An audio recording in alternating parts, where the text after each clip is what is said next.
জুলাই অভ্যুত্থানে গণহত্যার দায়ে আওয়ামী লীগকে নিষিদ্ধের দাবিতে শাহবাগে গণজামায়াতে অংশ নিয়েছে ছাত্র জনতা।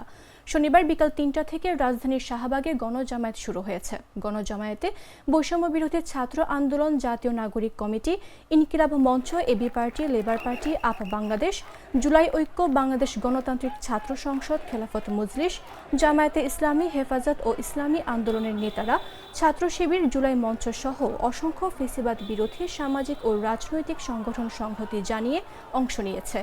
গণজামায়াতে জাতীয় নাগরিক পার্টির দক্ষিণাঞ্চলীয় মুখ্য সংগঠক হাসনাত আবদুল্লাহ বলেন, বাংলাদেশ আজ দুভাগে বিভক্ত, একটি ফেসিবাদী শক্তি, আরেকটি বাংলাদেশি শক্তি। যারা আওয়ামী লীগ নিষিদ্ধ চায় না তারা ফেসিবাদী শক্তি, আর যারা আওয়ামী লীগ নিষিদ্ধ চায় তারা বাংলাদেশি শক্তি।